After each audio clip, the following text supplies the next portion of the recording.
Welcome to Sandwiches of History, top 10 overall of 2023.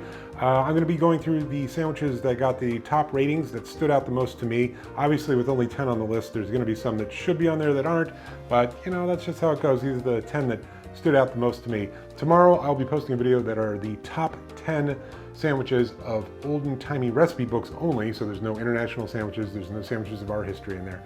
It's just the old cookbooks, but we'll do that tomorrow. All right, without further ado, let's get into it. These are presented in no particular order. We're going to start things off with the Seita Poblana from Mexico. As you can see, I had to do a little bit of baking here, mixing things together like sugar, a little bit of oil, a little bit of egg and flour, and roll that into a ball, let it proof. Boom, done. Saltine coated chicken, sauteed, topped with little Oaxacan cheese, little cilantro, little chipotle peppers, of course, avocado, nice creamy avocado, and a bright white onion. This was one tasty sandwich, definitely a 10, home run right out of the gate. The next sandwich on our top 10 overall is one that comes to us courtesy of Jac Pan, specifically Jac Pan's late wife, Gloria, who loved this sandwich. So first of all, what you do is you toast off some English muffins, then you rub them with garlic, then you slice up that garlic and put it on top of the English muffins. And then you top that with some white onions, some anchovies from the tin, some oil from the tin itself, tomato, salt, pepper, a little bit of Parmesan cheese, a little bit of Italian seasoning blend, and then you just pop that under the broiler, and man, you have got yourself one heck of an umami-packed flavor bomb in a sandwich. It's delicious.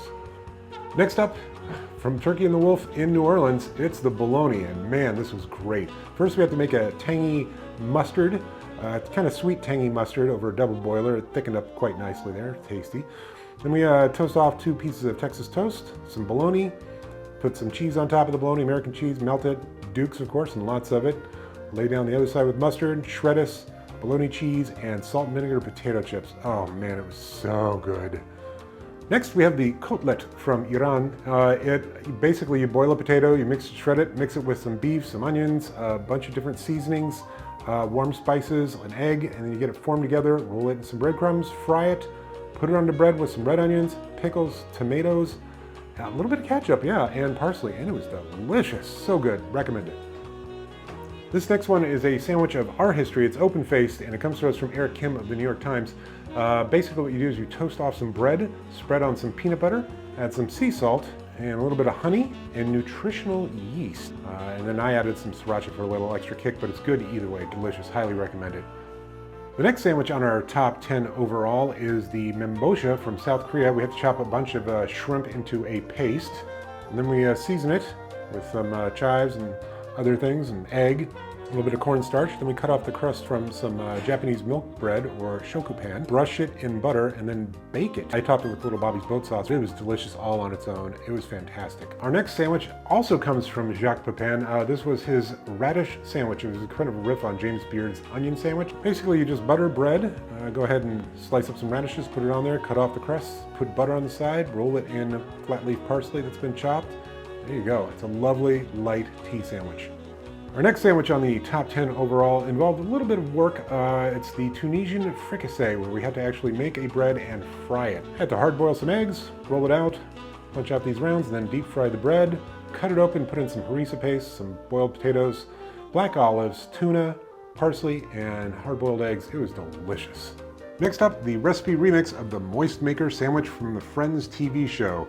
Oh man, we start things off with making herb mayonnaise. Fresh thyme, chives, parsley, and chopped capers. Adding in cheese, stuffing, and eggs, and then waffling them, soaking one of them in gravy. Applying our mayo, turkey, cranberry, soaked waffle, potato, arugula, and bacon. It was fantastic. Definitely a calorie bomb though.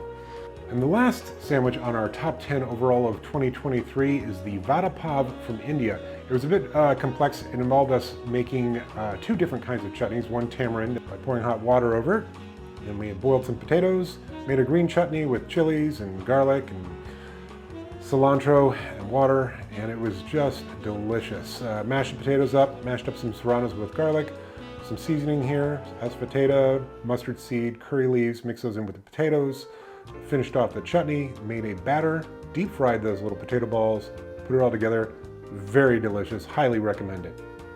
Well, that wraps up the Sandwiches of History Top 10 overall for 2023.